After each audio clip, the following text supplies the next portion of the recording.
Saudações em Cristo Jesus, queridos irmãos que têm acompanhado a nossa aula de panorama do Novo Testamento.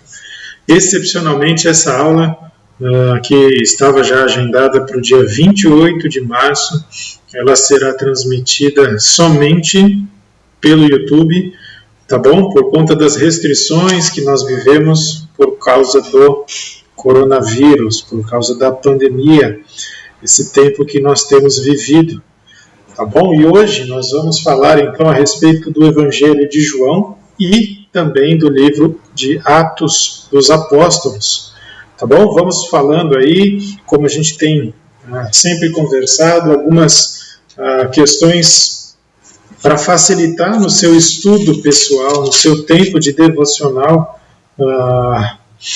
falando a respeito da Palavra de Deus, hoje então, João, que tem como a sua mensagem principal apresentar Jesus como o Filho de Deus. Bom, João, ele escreve e você nota que a ênfase que ele dá é em Jesus como o Filho de Deus. Ok? Uma ficha breve aqui, né, do autor, quem é João, não é o Batista, tá bom? É o João, o apóstolo, o discípulo amado, escreveu aí aproximadamente no ano 90 depois de Cristo. Ele escreveu para os gentios, ok? E com esse propósito, estabelecer relacionamentos de fé com Deus, proclamando a glória de Jesus, o Messias, o Filho encarnado, cuja morte e ressurreição mediam vida eterna, graça e verdade aos crentes. Ok? Esse então é basicamente o propósito do Evangelho de João, conforme você vai lendo aí, versículo a versículo, você consegue compreender esse propósito no Evangelho de João. Algumas informações importantes aí para você ter em mente quando você lê o Evangelho de João, tá bom? 90%, na verdade, em torno de 94% do Evangelho de João, ele é um conteúdo único, ele é exclusivo, tá bom? Você não encontra em Mateus, em Marcos, em Lucas, você encontra apenas no Evangelho de João, tá? João, ele é direto ao enfatizar a divindade de Jesus, né? E é muito interessante quando você vê em alguns diálogos de Jesus, ou algumas situações que são narradas ali sobre Jesus, como como o autor deixa bem explícito aquela coisa de que Jesus sonda o coração deles, Jesus conhece o intento, o pensamento das pessoas, e isso é uma prerrogativa do próprio Deus, né? Então, ele é muito direto ao enfatizar a divindade de Jesus, sem falar nas declarações, aí, nas afirmações diretas a respeito da divindade de Jesus. A palavra crer, aqui, nas suas mais variadas formas, ela aparece mais de 100 vezes no Evangelho de João, nos seus 21 capítulos, tá bom? É também o Evangelho que mais fala, mais enfatiza sobre o Espírito Santo, certo? O Consolador, aquele que virá. Então, você tem essas questões que falam, que você encontra no Evangelho de João, que são muito específicas desse Evangelho. Tá bom? Historicamente, aí, João é conhecido como o único apóstolo que veio a falecer por velhice, tá? E aí aproximadamente aos 94 anos. E o Evangelho de João não relata parábola alguma. Okay? Você não vai encontrar parábolas no Evangelho de João. Agora, olha que interessante esse quadro aqui comparativo do Evangelho de João e dos sinóticos. Lembra a aula passada que nós falamos dos evangelhos sinóticos, Mateus, Marcos e Lucas, em que eles narram aí, na sua grande parte, né, as mesmas histórias, porém com algumas percepções diferentes, alguns dos autores são mais detalhistas em algumas questões, alguns enfatizam mais os rituais judaicos, os outros nem tanto, isso por causa do propósito. Então, olha que interessante esse quadro aqui comparativo de João com os evangelhos sinóticos, né? João, pouco movimento, né? João, ele não tem tantas, ele tem uma narrativa, mas a narrativa não é tão intensa quanto a dos outros evangelhos, tá bom? O evangelho de João é centralizado na Judéia, enquanto os sinóticos na Galileia, e tem a ver com o ministério de Jesus, certo? João enfatiza a pessoa de Jesus e os evangelhos sinóticos, o reino de Deus, tá? João enfatiza e prioriza a informação de Jesus como Filho de Deus, já os sinóticos, Jesus como Filho do homem, tá bom? O Filho de Davi. Tá? João enfatiza discursos, os sinóticos as narrativas. Né? O João tem muito material editorial e os sinóticos pouco material editorial porque se concentra e enfatiza mais as narrativas. Tá bom? João tem longos pronunciamentos de Jesus, até aquele discurso de despedida, né, para os discípulos. Olha, eu vou, mas eu vou deixar o Consolador. Vocês não precisam ficar tristes, vocês precisam ser fortes, permanecer firmes, porque eu preciso ir, certo? Já os sinóticos, pronunciamentos mais breves a respeito de Jesus. Com exceção, claro, ao Sermão do Monte, ali que se encontra capítulos 5, 6 e 7 de Mateus. O Evangelho de João enfatiza no significado de Jesus, de quem é Jesus, né? E os sinóticos na história, narram basicamente o ministério de Jesus. Então, é legal, eu acho que é bacana a gente prestar atenção nesses detalhes, porque à medida que você vai estudando e você vai crescendo, você vai percebendo essas questões. E isso vai tornar seu estudo cada vez mais rico e certamente Deus vai te ensinar muito através de leituras e quando você presta atenção a esses detalhes aí também. Olha só esse texto, logo no comecinho do Evangelho de João, em que se fala muito, e eu gostaria só de passar por ele para a gente entender bem e a ênfase, o propósito de João Batista, que é escrever, porque são as primeiras palavras dele no Evangelho, quando ele escreve o seu Evangelho, João. E o verbo, João 1,14, se fez carne e habitou entre nós, cheio de graça e de verdade. E vimos a sua glória, glória como do unigênito do Pai. Eu destaquei o verbo aqui, porque o verbo ele tem um significado muito interessante e para aquele contexto, para aquela época, ele faz muita diferença. Tá? O verbo, o logos, né, é a ideia da comunicação final ali de Deus e da verdade sobre si mesmo. Ele era o verbo. Ele é o verbo, ele se fez carne, ele habitou entre nós. Né? Agora, quando você fala do verbo para os judeus, João tinha isso em mente, creio eu. Ele tinha a ideia de que o termo, o verbo ou a palavra, né, era a palavra de Deus que foi proferida na criação. Tá? Então, não é simplesmente uma forma de se expressar, né, mas é a palavra de Deus. Né? E o verbo, aquilo que foi narrado, aquilo que foi proferido na criação, agora se fez carne, né, e habitou entre nós. Né? E esse termo também pode ser entendido como a sabedoria que estava com Deus, de acordo com Provérbios 8, 27 a 29. Tá? Então, para os judeus, quando ele lia isso, ele tem esse significado. Agora, para os gregos, é interessante porque o logos é a alma do mundo, é a força, é aquilo que dá origem a todas as coisas. O logos é o que deu origem ao universo, é o que fez com que tudo existisse na cultura grega. Tá? Então era o que estava em tudo, era o que conduzia tudo. Então João escrevendo para os gentios, quando ele inserido num contexto helênico ali, quando ele fala que o verbo se fez carne, ele está falando, olha, tudo aquilo que vocês entendem, que é o Criador de todas as coisas, aquilo que conduz todas as coisas, se fez carne. E ele habitou entre nós.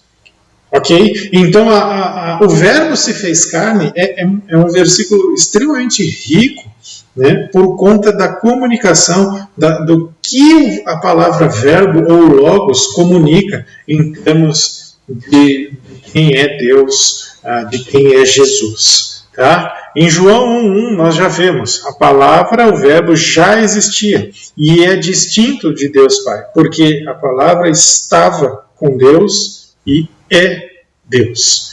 Tá? Então, aqui a gente começa a nossa distinção de Deus Pai, Deus Filho, Deus Espírito, porque a palavra é distinto, né? O Logos era distinto de Deus Pai, não era outra coisa, porque é outra pessoa, porém que compartilha da mesma essência, tá bom? Portanto é distinto, tem uma outra função. Então a palavra já existia, assim como Deus Pai, porém é distinta de Deus Pai, embora ambos tenham a mesma essência, ambos é Deus, tá bom? Contudo, é Deus, é o que você está lendo aí. No versículo 14, a afirmação, o verbo se tornou humano, tem a ver com a humanidade de Jesus e a sua humilhação.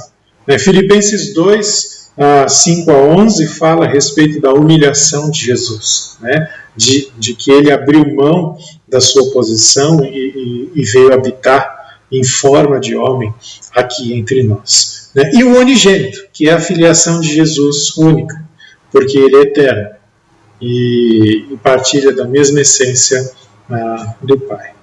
Então, o Logos, no prólogo de João, afirma a fundamental e total divindade de Jesus, e no versículo 14, a total humanidade. Percebam, então, a riqueza do capítulo 1 do Evangelho de João, porque fala da divindade de Jesus e também da humanidade dele. No início era o Verbo, e o Verbo estava com Deus, e o Verbo era Deus. Mesmo sendo ele distinto de Deus Pai, ele era Deus. No versículo 14, esse Verbo se fez carne, humano, e habitou entre nós. Ele se tornou homem. Ele não tinha aparência de homem, mas se tornou homem.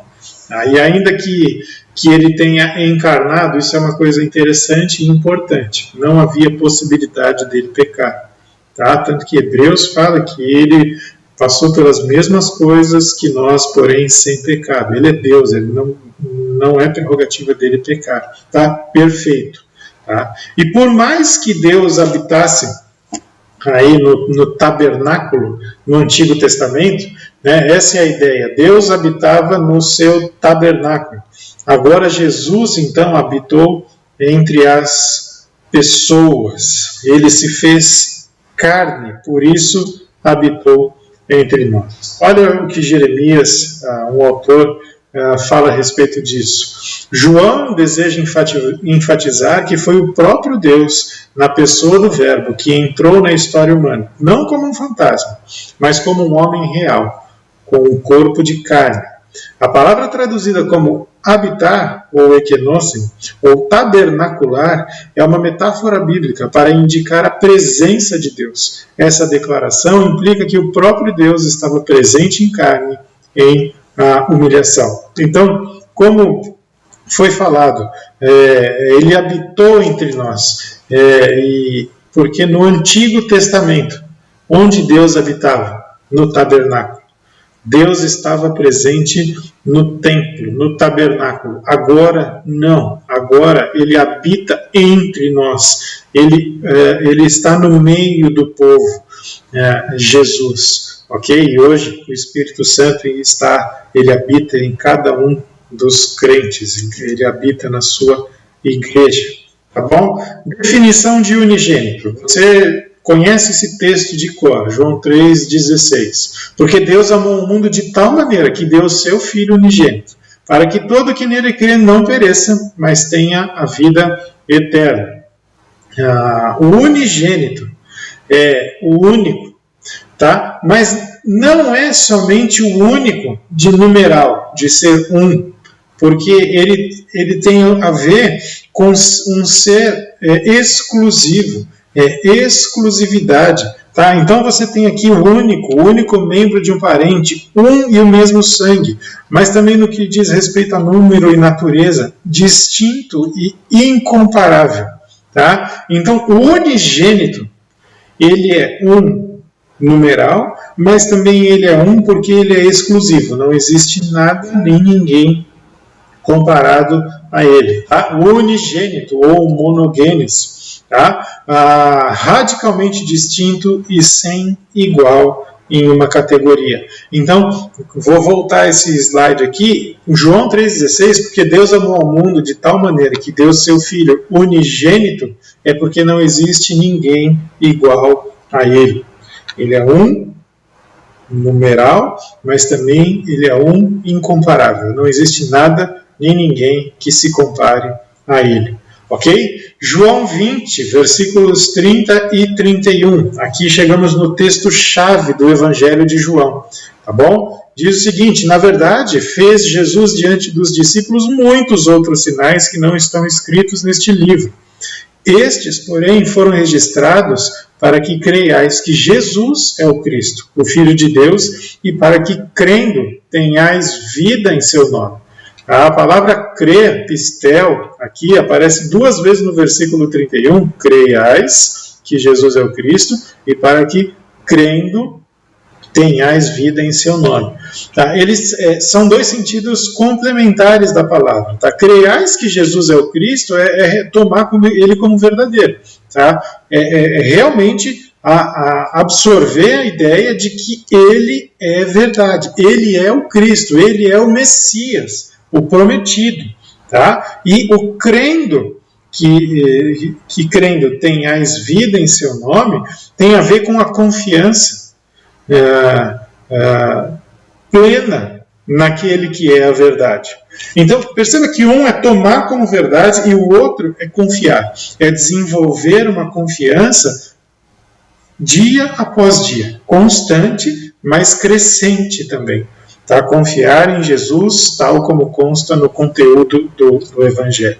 Então, esses, porém, foram registrados para que vocês tomem Jesus como verdade e para que, ao fazer isso e continuar fazendo, tenham vida em seu nome. Tá bom? Você não pode ter dúvida alguma que João, então, ele concebeu essa ideia de Jesus como a própria encarnação de Deus, de acordo com tudo que está escrito no Evangelho de João. Tá? Sinais, os milagres sempre apontavam para Jesus como Messias, para a obra dele, para o plano dele. Nunca era para trazer simplesmente um reconhecimento de que ele é bonzinho. Não, ele sempre aponta para a glória de Deus, aponta para aquela profecia do Messias. Ok? As verdades, então, contidas no Evangelho de João têm informações suficientes para conduzir qualquer pessoa ao arrependimento e fé em Jesus Cristo. Ainda que Jesus tenha feito muitas outras coisas que não foram registradas no Evangelho de João, e você pode ter plena convicção de que o que está escrito ali, nos seus 21 capítulos,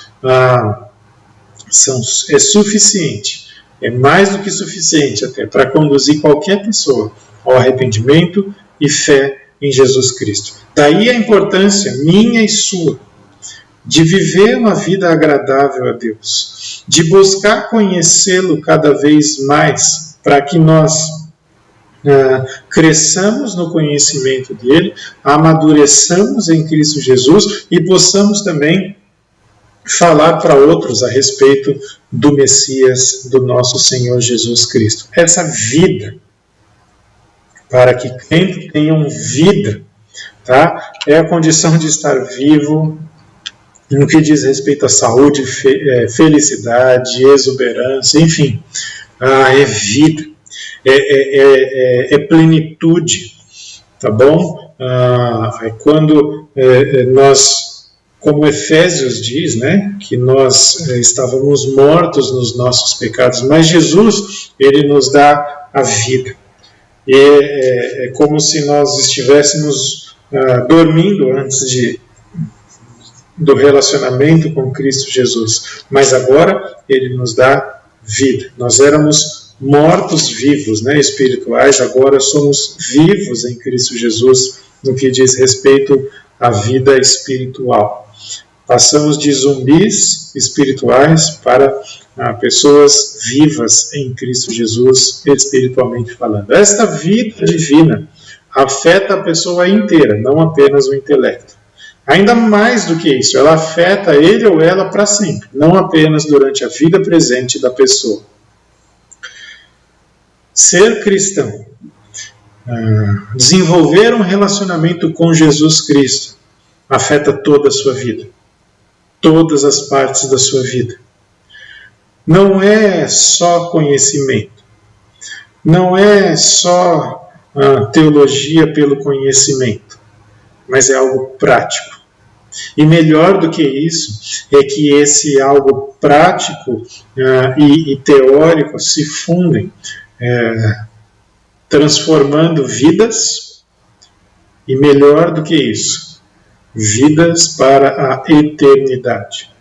Não se limita apenas aos nossos dias aqui na Terra, mas se expande para um tempo que nós um dia desfrutaremos com Jesus, com o nosso Senhor, na eternidade. A vida que Ele nos dá é muito mais do que o que a gente tem aqui hoje.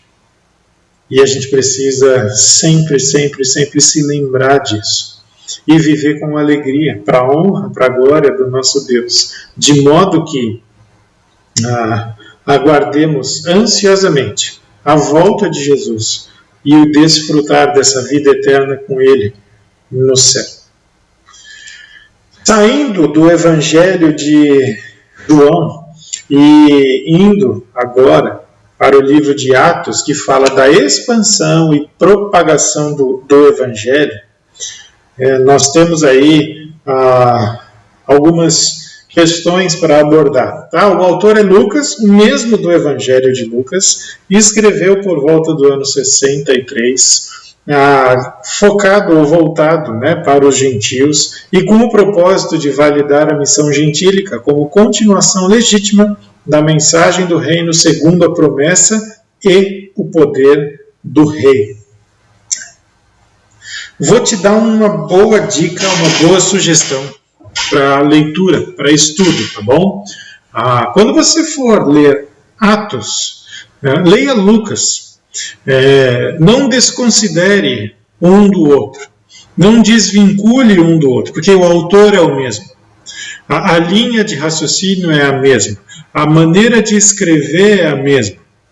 Tá? Então, perceba e estude até mesmo, quando você for estudar a teologia de um dos dois livros, estude a dos dois. Porque eles se complementam ali em ideias, tá bom? Tanto que, se você olhar no finalzinho do Evangelho de Lucas, você vê o seguinte, lá no capítulo 24, versículos 50, 51, 52, onde falam que Jesus foi elevado aos céus, no versículo 51. E depois de o adorar, eles voltaram com alegria para Jerusalém. Olha que interessante. Como que começa o livro de Atos? Capítulo 1, versículo 1.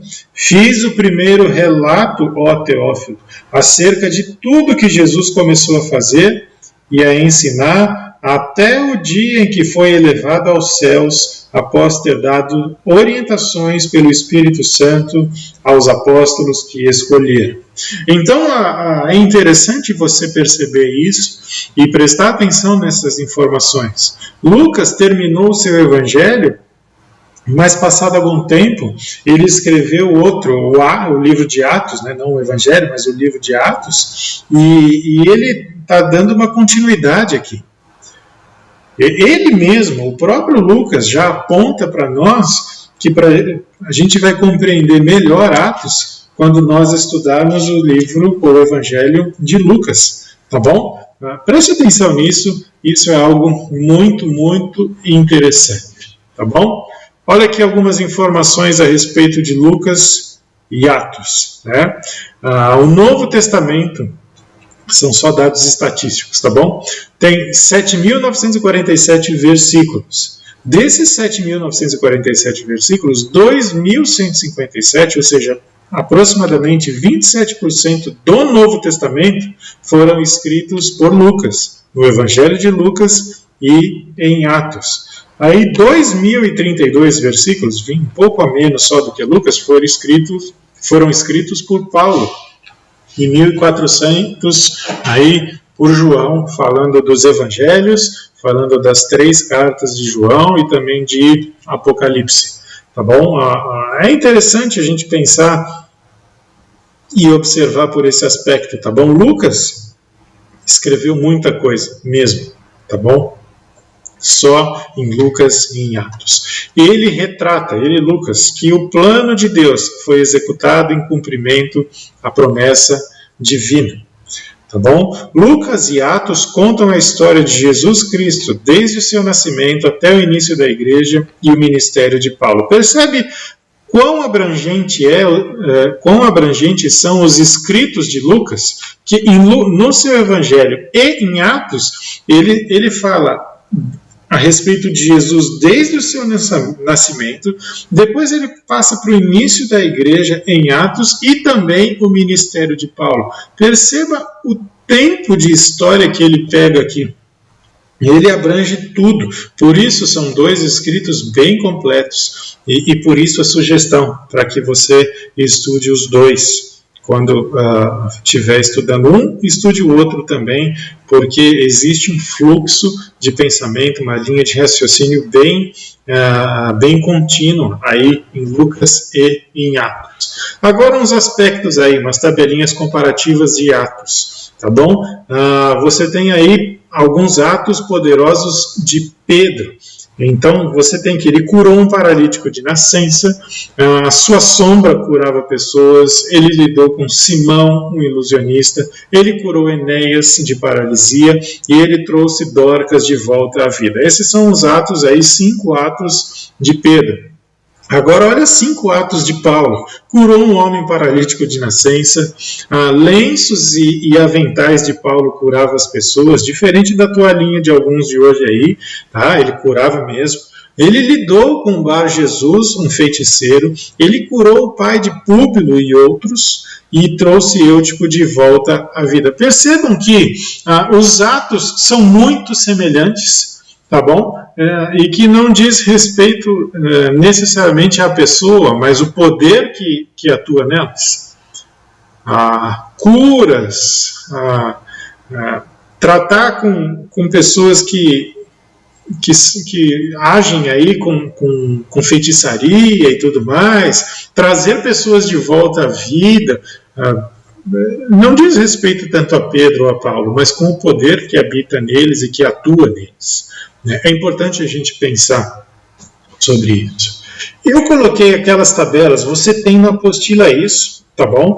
A intenção aqui não é tratar esses textos da tabela, mas é mais para a gente poder ter um tempo, como a gente não vai poder conversar presencialmente, pelo menos nessa aula, sobre isso, eu só queria dar orientações para vocês sobre essas tabelas que você tem na apostila a respeito das viagens missionárias de Paulo, tá bom? O período aqui dessa viagem, ano 48 e 49 depois de Cristo. E aqui você tem a referência, tá vendo? E se você pegar essas referências e olhar aqui origem e destino, você vai perceber. Saiu de tal lugar e foi para tal lugar, foi para tal lugar de tal. E aqui tem alguns fatos, né, que acontecem nessas viagens. Então, é interessante você acompanhar isso. É claro que é uma leitura bem resumida, não é de uma viagem, né, de Paulo, e aqui nessa coluna é mais também para você ter em mente, enquanto Paulo fez essa viagem, ele escreveu uma carta, ele escreveu a carta aos Gálatas, foi a primeira carta que ele escreveu. Tá. Você tem a segunda viagem missionária que aconteceu aí agora, durou um pouco mais, 3 anos, tá vendo? 50, 51 e 52 depois de Cristo. E aqui, de novo, origem, destino, aqui você tem a referência, e aqui você tem alguns fatos registrados ou relatados dessa viagem. E aqui ele escreveu 1ª e 2ª Tessalonicenses, nesse período aí mais ou menos de 3 anos. É bacana você fazer essa ligação no Novo Testamento, porque Atos ele percorre a história, né? Ele compreende um período longo de tempo. E nesse período longo de tempo, algumas coisas aconteceram nessas viagens. Então Paulo passou por alguns lugares, ele escreveu determinadas cartas, e é interessante para nós termos a consciência disso aqui. Ok? A 3ª viagem missionária de Paulo já durou um pouco mais de tempo, agora do ano 53 até o ano 57. Tá? E você tem aqui as cartas que ele escreveu, Coríntios e Romanos. Ok? Perceba aqui e faça esse estudo, né, dessas viagens de Paulo. É muito interessante. Tá? E a viagem de Paulo a Roma, a última dela, tá bom? Aqui onde ele escreveu praticamente o restante das suas viagens. Talvez na projeção aqui, na gravação da aula, a fonte não esteja favorecendo muito para você ler, principalmente essa legenda aqui de baixo, tá? Mas nos slides que eu passei para você, você já deve ter recebido aí, você tem, isso fica bem mais claro para você ler. Cada carta aqui que tem um asterisco, tem uma legenda para elas, e as que tem 2 asteriscos tem uma outra legenda, e é interessante você notar essas questões a respeito das viagens de Paulo, ok? Vamos falar de algum texto aí importante, ver como que Deus age na história, como que Deus age na nossa vida, e o que ele fez, por exemplo, na vida de Paulo. Tá? Atos, capítulo 18, versículo 1, e a gente vai olhar outros versículos daqui a pouco, diz o seguinte: depois disso, deixando Paulo Atenas, partiu para Corinto. Depois do quê? Né? Depois de ter passado por várias cidades, e aí você tem a tabelinha das viagens de Paulo para perceber isso. Depois de ter enfrentado diversas dificuldades, depois de ter sido preso, depois de lutas, depois de humilhação, depois de desprezo e por aí vai. Depois de tanta coisa, o homem já devia estar cansado, possivelmente desanimado com tudo que estava acontecendo, mas ele persistiu, ele continuou. E olha só que interessante aqui nos versículos 2 a 5, como Deus nos encoraja pessoas desanimadas por meio de outras pessoas que são fiéis a Ele mesmo, a Deus, tá?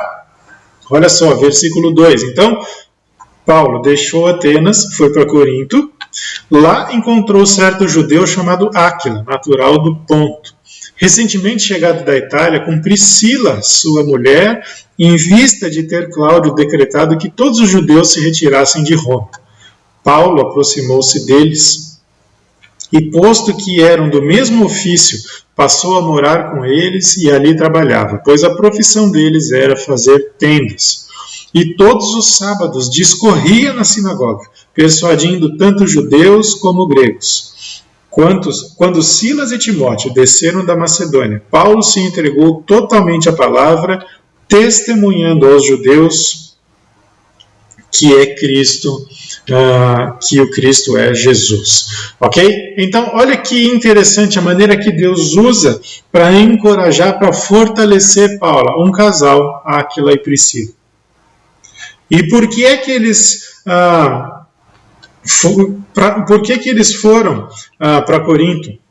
Né? Por que eles foram? Porque Cláudio havia decretado que todos os judeus se retirassem de Roma. Então, um decreto de um imperador faz com que um casal se desloque para uma outra cidade e ali eles encontrem um outro homem que estava cansado, desanimado, já tinha sofrido muito, a ponto de Paulo se aproximar deles para começar a trabalhar com eles, que era fazer tendas. Mas todos os sábados Paulo discorria na sinagoga, E depois Silas e Timóteo foram da Macedônia, e então Paulo conseguiu se entregar totalmente à palavra. Percebam o processo aí em que Deus usa para restaurar o ânimo de Paulo. Pessoas fiéis a Deus. E a importância de nos relacionarmos uns com os outros em Cristo Jesus. A importância de pertencermos e fazermos valer isso, de pertencer ao mesmo corpo, ao corpo de Cristo. Como nós encorajamos uns aos outros. Então, provavelmente, você já deve ter encontrado um Áquila e uma Priscila na sua vida que te encorajou, e possivelmente você é um desses que encoraja outros. Enfim, essa é a dinâmica da vida cristã, e isso a gente pôde ver em Atos dos Apóstolos também, como aconteceu com Paulo. Olha outra maneira que Deus encoraja pessoas desanimadas, tá bom? É por meio da bênção dos convertidos e também da comunhão com Ele, com Deus. Mas Crispo, o principal da sinagoga, creu no Senhor com toda a sua casa. Também muitos dos coríntios, ouvindo, criam e eram batizados. Percebam aqui que interessante. O principal da sinagoga se converteu. E ele não se converteu sozinho, ele e a sua casa. E também muitos dos coríntios, eles ouviam, criam e eram batizados. E isso aconteceu à medida que Paulo foi se animando e foi pregando a palavra. E então, o texto diz aqui no versículo 9 que Paulo teve durante a noite uma visão em que o Senhor lhe disse: não temas, pelo contrário, fala e não te cales, porquanto eu estou contigo e ninguém ousará fazer-te o mal. Então Paulo já era encorajado pela bênção de ver pessoas se convertendo ao cristianismo. Mas depois também a comunhão com ele, Deus falando para ele: eu estou contigo, eu tenho muito povo nessa cidade. E ali permaneceu 1 ano e 6 meses ensinando entre eles a palavra de Deus. Paulo ficou 1 ano e 6 meses pregando a palavra naquela cidade, porque ele encontrou Aquila e Priscila, depois ele conseguiu se dedicar exclusivamente à palavra, depois ele foi vendo a bênção de pessoas se convertendo, se rendendo a Jesus, e então o próprio Deus fala: fica aí, fica, porque eu tenho muita gente para salvar aí e eu quero te usar para isso. E aí ele permaneceu 1 ano e meio ali, ensinando entre eles a palavra de Deus. Deus é fantástico, maravilhoso, e ele nos encoraja usando os mais diversos instrumentos nas mãos dele, né? Nossa responsabilidade, proclamar. Eu e você temos essa responsabilidade. Não precisa ser como Paulo. Onde você estiver, você tem a responsabilidade de proclamar. Deus nos fez agente da proclamação. Nós precisamos também aprender e discernir as oportunidades e aproveitá-las, porque Ele nos dá a oportunidade para proclamar. Pessoas que te procuram porque precisam de alguns conselhos sábios, alguma coisa assim, é uma oportunidade de Deus para que você fale do amor dEle, para que outras pessoas conheçam o amor dEle. E a seriedade, levar Deus a sério, o temor do Senhor. Nós precisamos nos lembrar disso. Nossa responsabilidade, proclamar, aproveitar as oportunidades e principalmente o temor do Senhor. Precisamos levar Deus a sério. Ok? Atos 1:8, aqui sim o texto-chave, onde a gente percebe toda a expansão do reino, né? Toda a expansão através do ministério dos apóstolos, daquelas pessoas que iniciaram ali toda a expansão do cristianismo depois da morte, ressurreição e a ascensão de Jesus ao céu. Mas receberei poder ao descer sobre vós o Espírito Santo, e sereis minhas testemunhas, tanto em Jerusalém como em toda a Judéia e Samaria, até os confins da terra. Vocês vão receber poder, é o dinamis, tá bom? É um poder inerente, é um poder sobrenatural, é o poder de Deus que atua sobre nós, por meio do Espírito Santo. Ao sermos batizados no Espírito Santo, nós recebemos o poder. E por isso somos testemunhas daquilo que Deus faz, de quem Deus é, do poder de Deus. E nós recebemos esse poder por meio do Espírito Santo. E nós precisamos, então, como acabei de falar da nossa responsabilidade, aproveitar as oportunidades e proclamar as verdades do reino. Onde? Jerusalém, Judeia, Samaria, confins da terra. Perceba que há um plano de expansão aqui. Tá? E se você olhar o mapa, você tem a cidade de Jerusalém, a região da Judeia, a região da Samaria, daí para os confins da terra, daí para o mundo inteiro. Tá? Existe um plano de expansão. Não é para a gente se fechar no nosso bairro, no nosso quarteirão e ficar ali.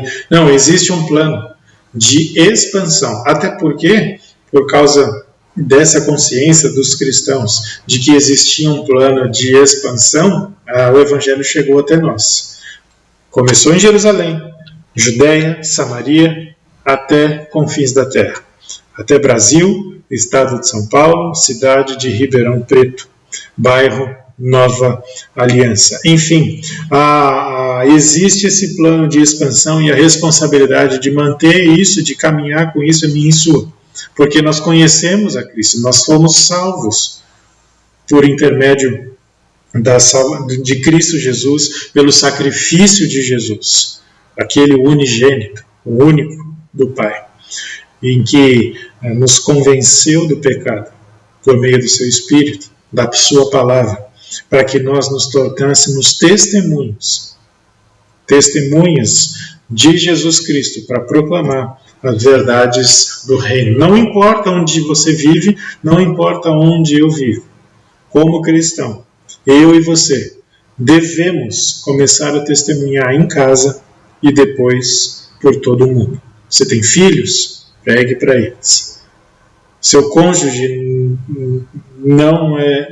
ainda não conhece o Senhor Jesus, não reconhece o Senhor Jesus como o único e suficiente Salvador, pregue para ele. Comece na sua casa. Comece com os seus familiares. Depois os seus vizinhos, colegas de trabalho, enfim. E daí vai. Mas é responsabilidade minha e sua. É um privilégio meu e seu de proclamar as verdades do reino. Queridos, por hoje é isso. Eu espero de verdade que esse tempo tenha acrescentado algo na sua vida, que você aproveite esses estudos para crescer no conhecimento do Senhor e para também que você seja bênção onde quer que você esteja e faça valer tudo aquilo que você tem aprendido da palavra de Deus, não só nessa aula, de tudo, para que outras pessoas conheçam o amor de Cristo. E se você tiver qualquer dúvida, se você quiser conversar sobre algum aspecto tratado nessa aula ou não tratado nessa aula, você já me conhece, você sabe, por favor, entre em contato comigo para que a gente possa conversar. Vai ser um prazer imenso poder falar com você. Que Deus continue te abençoando.